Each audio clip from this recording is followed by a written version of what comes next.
Hello friends, welcome to Lavans Kitchen and Craft. இன்னைக்கு நம்ம எதை பத்தி பார்க்க போறோம் அப்படின்னா ஒரு டிஃபரெண்டான பிரேக்ஃபாஸ்ட் ரெசிபி எப்படி செய்யறதுன்றத பத்தி தான் பார்க்க போறோம்.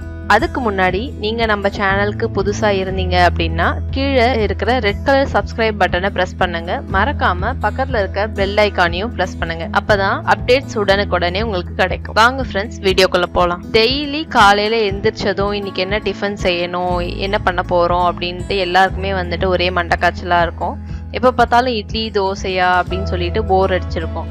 அதுக்கு பதிலாக வந்துட்டு நம்ம அரிசி மாவு மட்டும் இருந்தால் போதும், இந்த ரெசிபியை நம்ம ஈஸியாக செஞ்சிடலாம். குழந்தைங்களுக்கு பெரியவங்களுக்கு எல்லாருக்குமே இந்த டேஸ்ட் ரொம்ப பிடிக்கும். நீங்களும் உங்கள் வீட்டில் ட்ரை பண்ணி பாருங்கள். இப்போ எப்படி செய்யலான்றதை பற்றி பார்ப்போம். இப்போ ஃபஸ்ட்டு இந்த பெரிய ஸ்பூனால் 3 ஸ்பூன் பச்சரிசி மாவு எடுத்திருக்கேன். அதே ஸ்பூனால் ஒரு அரை ஸ்பூன் ரவை எடுத்திருக்கேன். அடுத்து ஜீரகம் 2 ஸ்பூன், 2 வெங்காயம் நறுக்கி வச்சிருக்கேன் பொடியாக நறுக்குனது.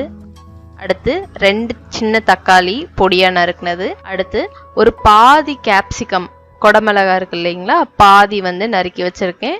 அடுத்து ஒரு 2 கேரட் துருவுனது. அப்புறம் பச்சை மிளகா 2 பச்சை மிளகா, காரத்துக்கு தகுந்த மாதிரி நீங்கள் போட்டுக்கலாம். இஞ்சி குட்டி குட்டியாக தூளாக நறுக்கியிருக்கேன். அடுத்து கருவேப்பிலை ஒரு சின்ன சின்ன பீஸாக நீங்கள் பிச்சு போட்டுக்கோங்க. கொத்தமல்லி தூளாக நறுக்குனது. இந்த மாவுக்கு தேவையான உப்பு போட்டு இது எல்லாமே ட்ரை மிக்ஸ் நல்லா பண்ணிக்கோங்க. இதில் ஜீரகம்லாம் போட்டிருக்கோன்றதுனால இது ரொம்ப டேஸ்டாக அண்ட் வாசமாக ரொம்ப நல்லா இருக்கும். நீங்கள் பச்சை மிளகாலாம் உங்களுக்கு காரத்துக்கு தகுந்த மாதிரி போட்டுக்கோங்க. இப்போ ட்ரை மிக்ஸ் பண்ணதுக்கு அப்புறம் கொஞ்சம் கொஞ்சமாக தண்ணி விட்டு நல்லா மிக்ஸ் பண்ணிக்கோங்க.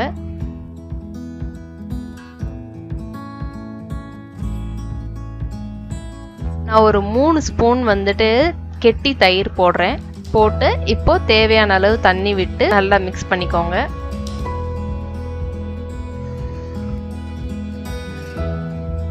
இது கூட ஒரு 1/4 ஸ்பூன் மட்டும் ஆப்ப சோடா நான் போட்டிருக்கேன். அது ஆப்ஷனல், நீங்க வேணும்னாலும் போட்டுக்கலாம், இல்லைனாலும் வேண்டாம். இப்போ இட்லி மாவு பதத்துக்கு கொஞ்சம் கெட்டியா நாங்க மிக்ஸ் பண்ணி வச்சிருக்கேன். இதை ஒரு 20 நிமிஷம் ஊற வச்சிருங்க. 20 நிமிஷம் ஊறினதுக்கு அப்புறம் பேன்ல எண்ணெய் விட்டு எண்ணெயை தடவிட்டு காஞ்சதுக்கு அப்புறம் இதை நல்லா சின்ன சின்ன பீஸா ஊத்தி எடுங்க. நீங்க இது ஊத்திட்டு மேல மூடி போட்டு கவர் பண்ணீங்க அப்படின்னா 2 சைடும் நல்லா டேஸ்ட் சூப்பரா இருக்கும். இதுல ரவை போட்டிருக்கிறதுனால நல்லா கிறிஸ்பியா நல்லா இருக்கும்.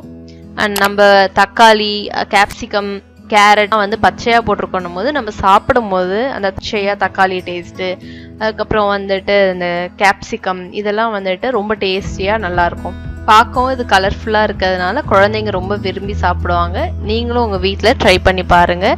எப்படி இருந்ததுன்றதை கமெண்ட் செக்ஷனில் கமெண்ட் பண்ணுங்கள். இந்த வீடியோ உங்களுக்கு பிடிச்சிருந்ததுன்னா லைக் பண்ணுங்கள் அண்ட் உங்கள் ஃப்ரெண்ட்ஸோட ஷேர் பண்ணுங்கள். சேனலை சப்ஸ்கிரைப் பண்ணாதவங்க சப்ஸ்கிரைப் பண்ணுங்கள். Thank you friends.